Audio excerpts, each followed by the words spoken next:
அஸ்ஸலாமு அலைக்கும் வரஹ்மத்துல்லாஹி வபரகாத்துஹு. அதிவேகம் என்பது மரணத்தை ஏற்படுத்தக்கூடிய ஒரு விடயமாக இருக்கிறது.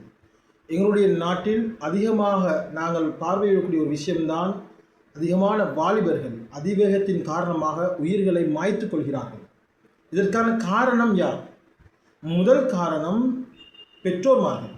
பிள்ளைகள் ஆசைப்பட்ட ஒரு விடயத்தை கேட்ட உடனே கடன்பட்டோ அல்லது லீசிங் வசதிகளையோ அல்லது அவரிடம் இருக்கக்கூடிய நகைகளை விற்று அல்லது காணிகளை விற்று பிள்ளைகள் அடம்பிடிக்கிறார்கள் என்பதற்காக வேண்டி அந்த வாகனங்களை எடுத்து கொடுக்கிறார்களே, இது முதல் கட்டமாக உங்களுடைய பிள்ளைகளின் உயிரை பறித்ததுக்கு காரணம் பெற்றோர்மார்கள் தான்.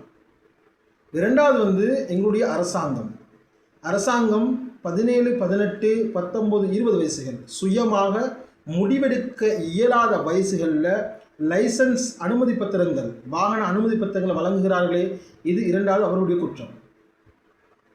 மூன்றாவது இந்த வாலிபர்கள் ஒரு வாகனத்தை எடுக்கிறார்கள். ஒரு பைக் எடுத்தான்னு சொன்னாங்க. பைக்கில் 220 ஸ்பீட் அதில் போட்டிருக்காங்க. வாலிபர்களே, ஒரு விஷயத்தை பாருங்கள், அந்த வாகனத்தை தயாரிக்கக்கூடிய அந்த நிறுவனத்துக்கு தெரியும் அது 220 ஓடுமென்று சொல்லி. நீங்கள் அதை ஓடி பார்க்கணும் என்று எந்த விதமான அவசியமும் கிடையாது.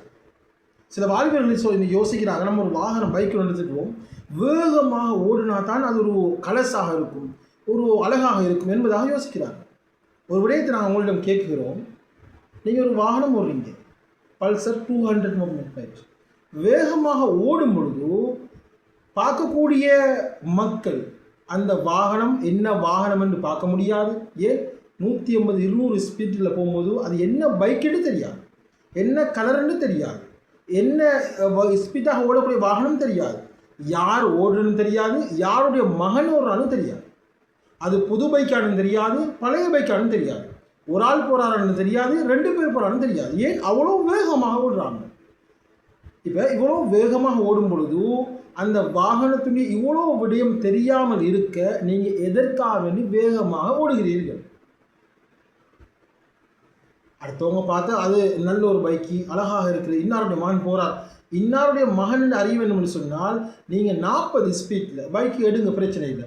ஒரு 40 ஸ்பீடில் போவீங்கன்னு சொன்னால் பார்ப்பாங்கடா, இன்னாருடைய மகன் நல்ல அழகான வாகனம் ஓடுறாருப்பா, பல்சர் 200 ஓடுறாரு, பைக் புது பைக் அழகாக இருக்கிறது, நல்ல அழகான முறையில் இருக்குது, இது பார்ப்பாங்க. நீங்கள் எடுத்தோடனே ஒரே முறுக்கோட 100, 150 பேரும் அப்படியே அடித்து சாத்தி முடிஞ்சு. ஒரு மாதம் ஓடினாரா எங்கப்பா, பைக்கு நொறுங்கி ஆளும் முடிஞ்சு. இதுக்காக நீங்கள் பைக் எடுத்தீங்க? இதுக்காக பெற்றோர்கள் நீங்கள் கஷ்டப்பட்டு நகையை விற்று, லீசிங் போட்டு, காணியை விற்று, உங்கள்கிட்ட கூடிய காசு எல்லாம் போட்டு எடுத்து கொடுத்தீங்க பிள்ளைகளோட உயிரை மாக்கிறக்கா. ஒரு விடயத்தை சொல்லிடுவோம் வாலிபர்களே, உங்களுடைய உயிரும் உடம்பும் உங்களுக்கு சொந்தமானது கிடையாது, அது இறைவனுக்கு சொந்தமானது. அதனை மாய்த்து கொள்ளக்கூடிய முடிவு நீங்கள் எடுக்க முடியாது. வாகனங்களை வேகமாக நீங்கள் ஓடுறீங்க, இதன் காரணமாக பாருங்கள், நீங்கள் ஸ்பீடாக போகிறீங்க, சரி, நீங்கள் போகிறது நீங்கள் அடிப்பட்டு இறந்துடுறீங்க. ஆனால் அது மாத்திரம் கிடையாது, சின்ன குழந்தைகளை அடித்து மரணமாக்கியவர்களும் இருக்கிறார்கள். அதே பைக்குகளில் அடிப்பட்டு கற்பிணி தாய்மார்கள் உயிரிழந்தவர்கள் இருக்கிறார்கள், வயது முதிர்ந்தவர்கள் இருக்கிறார்கள். எத்தனையோ தகப்பமார் வீட்டுக்கு வேலைக்கு போயிட்டு வீட்டுக்கு வரும்போது வாப்பா அல்லது என்னுடைய அப்பா அல்லது என்னுடைய கணவர் ஏதாவது வாங்கிட்டு வருவார், சாப்பாடு வாங்கிட்டு வருவார், துணிமணி வாங்கிட்டு வருவார், வீட்டு தேவைகளை வாங்கிட்டு வருவார், எதிர்பார்க்கக்கூடிய எத்தனையோ குடும்பத்தினுடைய தலைவர்களை, அந்த ஆண்மகன்களை உங்களுடைய அற்பமான ஆசையின் காரணமாக நீங்கள் வாகனங்களை வேகமாக ஓட்டி அதன் மூலியமாக எத்தனையோ உயிர்களை பறிக்கின்றீங்க. இதற்கு யார் உங்களுக்கு அனுமதி தந்தது? இன்னொருடைய உயிரை பறிக்க உங்களுக்கு யார் அனுமதி தந்தது? நீங்கள் வேகமாக உங்களுடைய ஆசைக்காக வேண்டி, வாலிபர்கள் சொல்லுவாங்க தான், ஒரு பைக் எடுத்துட்டா நீ கொஞ்சம் ஸ்பீடாக ஓடு பார்ப்போம், எப்படி இருக்குமா, கலசா ஓடுறியா, வாகனத்தை தூக்கி ஓடுறியா சொல்லக்கூடியவன் தான் நாளைக்கு நீங்கள் இறந்து போனாலோ அல்லது மவுத்தாகினாலோ செத்து போனாலோ உங்களோட பொடிக்கிட்ட வந்து 2 அழுதுட்டு போவாங்க. அவங்களால உயிர் தர முடியுமா? அவங்களால உங்களோட உமா அப்பாவுக்கு திருப்பி கொடுக்க முடியுமா? உங்களோட அப்பா அம்மாவுக்கு திருப்பி கொடுக்க முடியுமா? முடியாது. இன்னொரு விஷயம், நீங்கள் சார் எக்ஸிடென்ட் பண்ணிட்டீங்க, கால் 2 முறிஞ்சிருச்சு. இப்போ நீங்கள் வாலிபர், உங்களுக்கு யாராவது தொழில் தருவாங்களா? தரமாட்டாங்க. உங்களுக்கு யாராவது பொன் தருவாங்களா? தரமாட்டாங்க. உங்களை யார் பொறுப்பாக பார்த்துக்கொள்வாங்க? அம்மாவா, அப்பாவா, இல்லாட்டி உம்மாவா, அப்பாவா, நானா, சகோதரமா? தாய் மரணமாக வரையும் பார்ப்பாங்க. சரி, தாய் மௌத்தாகிட்டாங்க, தகப்பனும் மௌத்தாகிட்டாங்க, உங்களுடைய அக்கா அல்லது தாத்தா அல்லது நானா அல்லது அண்ணா பார்ப்பாங்க. எவ்வளோ காலம் பார்ப்பாங்க?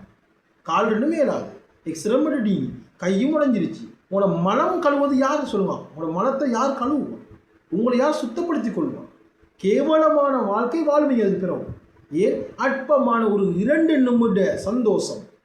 வாலிபர்கள் சொல்லிட்டாங்க, ஓடி காட்டி ஆகணும், புது பைக்கு வேகமாக ஓடணும். இந்த உள்ளத்தில் குறுகிய வட்டத்தில் சிந்திக்கக்கூடிய இந்த வாலிபர்கள் பின்னுக்கு வரக்கூடிய விளைவுகளை மறந்து விடுகிறார்கள். அதனால் அன்பார்ந்த வாலிபர்களே, அதிவேகம் என்பது மரணத்தை ஏற்படுத்தும். நீங்கள் பைக் எடுக்கிறீங்களா? சரி, பிரச்சனை இல்லை, நீங்கள் எடுங்கப்பா, பிரச்சனை இல்லை. மெதுவாக ஓடுங்க, ஒரு வேகத்தை குறைச்சி ஓடுங்க. அப்போ விளங்கும், அழகான பைக்கு விளங்கும், யார மகன் விளங்கும், எவ்வளோ ஸ்பீடில் ஓடுறாரோ அது விளங்கும், பிரச்சனை. அதே மாதிரி பெற்றோர்களுக்கு ஒரு விஷயத்தை சொல்லுகிறோம். உங்களோட மகன் பைக் கேட்குறாரா, நீங்கள் சொல்லுங்கள், சார் 7 லட்சம் ரூபா பைக்கா, 3 லட்சம் நான் தாரேன், நீ 3 லட்சம் உழைச்சி எடுத்துக்குவான். யாரும் தன்னுடைய கையால் வேறு சிந்தி ஒரு வாகனத்தை வாங்கினா அதனை முறைகேடான முறையில் ஓட்ட மாட்டாங்க. ஏன் அடிப்பட்டால் நான் கஷ்டப்பட்டு உழைச்ச காசு வீணாமாயிடும். அதனால் அன்பார்ந்த பெற்றோர்களே, உங்களோட பிள்ளைகள் கேட்குறான்னு சொல்லி தயவு செய்து வாகனம் எடுத்து கொடுக்காங்க. அப்படி எடுத்து கொடுக்குற நீங்கள் எடுத்து கொடுத்தீங்கன்னா ஒரு விஷயத்தை சொல்லுங்கள், வேகத்தை குறைச்சி ஓடுங்க. இந்த பிள்ளைகளால் எத்தனையோ குடும்பங்கள் இன்றைக்கி இழந்து, சின்ன பிள்ளைகள் இழந்து, எத்தனையோ பேர் ரோட்டு வழியை பாருங்கள், பார்க்க பரிதாபமான முறையில் உயிரை இழந்துடுறாங்க. அதனால் தயவு செய்து அதிவேகம் என்பது மரணத்தை ஏற்படுத்தும் என்பதை சொல்லி முடித்துக் கொள்கின்றோம்.